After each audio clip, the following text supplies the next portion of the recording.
अल्लाह तबारक व तआला जी बारगाह में अची बीठो आहियां ऐं आख़िर में चवंदा आहियूं पुठियां आहिनि इमाम जे।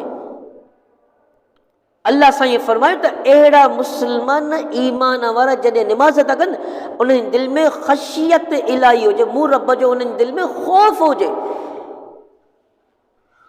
ख़ौफ़ जो मतिलबु इहो न आहे त अल्लाह पाक ईअं डिॼिजे जीअं कंहिं असां ॿी कंहिं सूरत खां डिॼंदा आहियूं। अल्लाह पाक जे हवाले सां दिलि में ख़ौफ़ इन तरीक़े जो हुजणु खपे त रब साईं जी ज़ात आली आहे, सभ खां बुलंद आहे।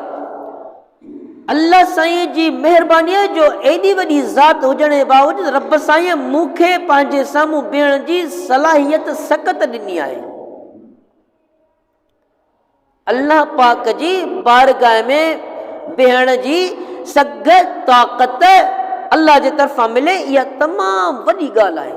रब साईं पंहिंजे घर में अचण जी तौफ़ीक़ अता फ़रमाए, तमामु वॾी ॻाल्हि आहे।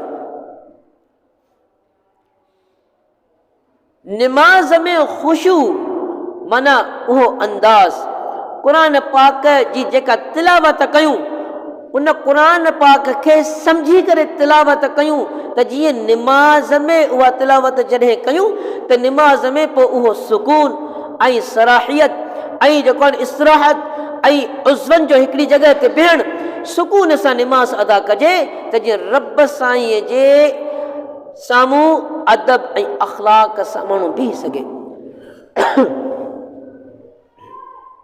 इन खे ख़ुशू चइबो आहे। जॾहिं दिलि में अल्लाह तबारक व तआला जे हवाले सां दिलि में ख़ुशू हूंदो, माना ख़ौफ़ हूंदो त पोइ निमाज़ बि तरीक़े सां माण्हू अदा कंदो। पाण नंढड़नि खे सम्झाईंदा आहिनि पुट रुकू ईअं करिणो आहे, गोॾनि खे पकड़े करे बिल्कुलु पुठीअ खे सिधो रखिणो आहे ऐं गोॾनि खे मज़बूती सां पकड़णो आहे। इहे निमाज़ जे ख़ुशूअ जा इहे तरीक़ा आहिनि। अल्लाह पाक जो जॾहिं ख़ौफ़ असांजे दिलि में हूंदो त निमाज़ूं बि पोइ उहे अहिड़ियूं न थींदियूं ऐं अहिड़ियूं ख़ुशू वारियूं निमाज़ुनि जो अजुर अल्लाह तबारक व तआला हिकु निमाज़ जो 10 निमाज़ुनि जे बराबरि सवाबु रखियो आहे। पैगंबर अलैहिस्सलातु वस्सलाम खे त असांजे लाइ असां उम्मतनि जे लाइ 50 निमाज़ूं मिलियूं। पोइ आहिस्ते आहिस्ते पैगंबर अलैहिस्सलातु वस्सलाम अर्श मुअल्ला ते बार बार चकर लॻाए करे ऐं 5 निमाज़ूं घटाईंदा विया ऐं 5 निमाज़ूं घटिजी 45 घटिजी 5 निमाज़ूं वञी रहियूं त अल्लाह पाक फरमाए त मुहम्मद अरबी अलैहिस्सलातु वस्सलाम पंहिंजी उम्मत खे वञी ॿुधाए त तुंहिंजी उम्मत मां जेको बि शख़्स 5 वक़्त ॾींहं में निमाज़ अदा कंदो, मां रब उनखे 50 निमाज़ुनि जो सवाबु ॾींदुसि।